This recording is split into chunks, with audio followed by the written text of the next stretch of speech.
السلام علیکم دوستو، آپ دیکھ رہے ہیں ثانی ٹی وی اور کتاب کا نام ہے دجال کون کب کہاں۔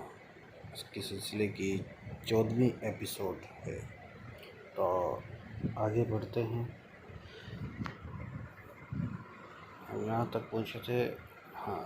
تو میرے بھائیو، اہم یہ نہیں کہ حضرت مہدی کب ظاہر ہوں گے، اہم یہ ہے کہ اگر وہ ظاہر ہو گئے تو ہم میں سے کس نے اس کے لیے کتنی تیاری کی ہے۔ کہیں ایسا نہ ہو کہ جب وہ ظاہر ہوں تو ہم کسی ایسے فتنے کا شکار ہوں کہ ان کا ساتھ دینے کے بجائے پیٹھ دکھا دیں یا ان کے مقابلے پر اتر آئیں۔ جی ہاں، کچھ بد نصیب نام نہاد مسلمان سب سے پہلے ان کی مخالفت میں خم ٹھوک کر نکلیں گے اور دردناک طریقے سے برباد ہوں گے۔ احادیث سے واضح طور پر معلوم ہوتا ہے کہ حضرت کے زمانے میں نام نہاد مسلمانوں کا ایک ایسا طبقہ بھی ہوگا جو حضرت کا ساتھ چھوڑ کر بھاگنے والوں سے بھی زیادہ بدبخت ہوگا۔ وہ اسلام کا دعویٰ دار ہونے کے باوجود حضرت کے مخالفین میں سے ہوگا اور اسے اللہ تعالیٰ ساری دنیا کی آنکھوں کے سامنے دردناک عذاب میں گرفتار کرے گا۔ وہ زندہ جسموں کے ساتھ زمین میں دھنسا دیے جائیں گے۔ یہ وہ لوگ ہوں گے جو آج کل کے سب سے بڑے فتنے یعنی فکری ارتداد کا شکار ہو چکے ہوں گے، اور ان کا سربراہ عبداللہ سفیانی نامی شخص ہوگا۔ یہ سفیانی کون ہوگا؟ یہ یہودیوں کا تیار کردہ ایک مسلم لیڈر ہوگا جس کو عالمی میڈیا مسلمانوں کے ہیرو اور قائد کے طور پر پیش کرے گا۔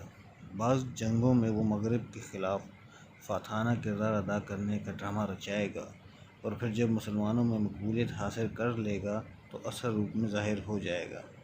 نعیم بن حماد کی کتاب الفتن میں ہے کہ اس کا نام عبداللہ ہوگا اور اس کا خروج مغربی شام میں اندر یا اندرا نامی جگہ سے ہوگا۔ یہ لفظ اصل میں اندور ہے، یعنی دور کا چشمہ، عوام کی زبان میں بگڑ کر اندر ہو گیا۔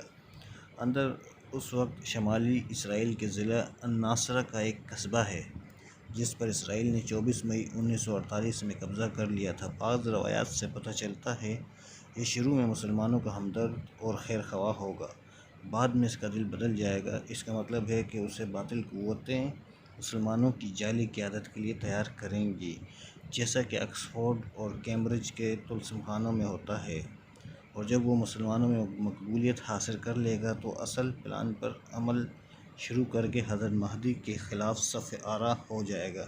اس کی سوچ و فکر کا خلاصہ فکری ارتداد ہے۔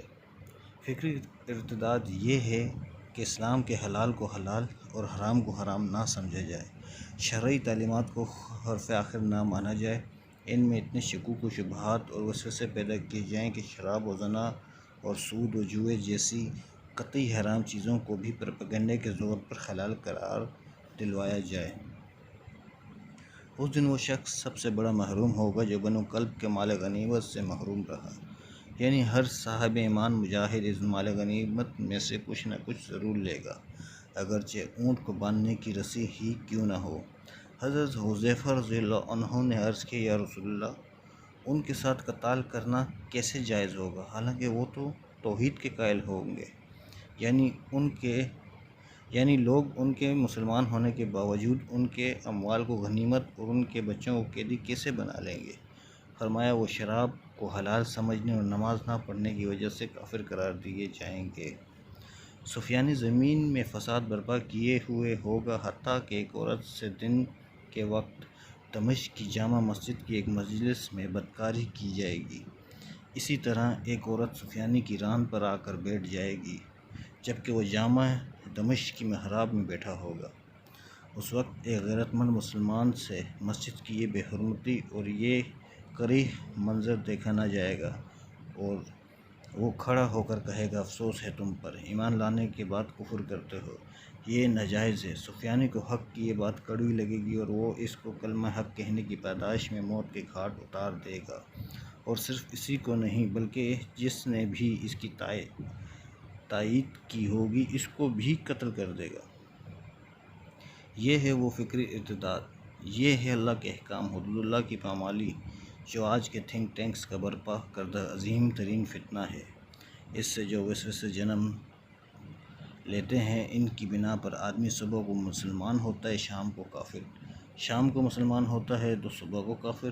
اس فتنے کی ایک جھلک دیکھنی ہو تو حضرت علامہ توراں جاوید احمد غامدی اور ان کے تیار کردہ لاجواب قسم کے باکمال فتنہ پردازوں کے پروگراموں میں دیکھ لی، جہاں سیدھے سادے نوجوانوں سے یہ سوال ہوتے ہیں: خدا کا وجود ہے بھی یا نہیں؟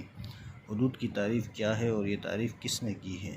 چہرے کے پردے کا تکلف کس نے جاری کیا؟ وغیرہ وغیرہ۔ ان لوگوں کی بدنصیبی یہ ہے کہ ان کے پروگراموں کی فہرست دیکھ لیجئے، ایک بھی تعمیری عنوان نہیں ملے گا، اصلاحی موضوعات سے انہیں کوئی سروکار نہیں۔ ان کا سارا زور تشکیک پھیلانے اور وسوسہ پیدا کرنے پر ہے۔ کوئی دنیا دار مسلمان دین کی طرف آ جائے، اس کی ان کو کوئی فکر نہیں۔ سارا زور اس پر ہے کہ جو بچے کچھ مسلمان دین پر ٹوٹا پھوٹا عمل کر رہے ہیں، وہ کسی طرح سے آزاد خیال ہو جائیں۔ طہارت کے مسائل نہ جاننے والوں کو علمی کلامی مباحث میں الجھانے کا آخر اور کیا مطلب ہو سکتا ہے؟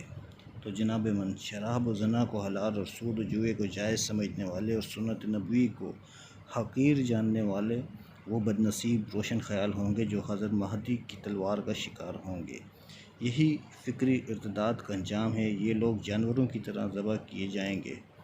آج کل خنجر سے ذبح کی خبریں بہت آتی ہیں۔ ایک روایت میں آیا ہے، حضرت مہدی ان کے سردار سفیان نامی شخص کو ایک چٹان پر بکری کی طرح ذبح کر دیں گے۔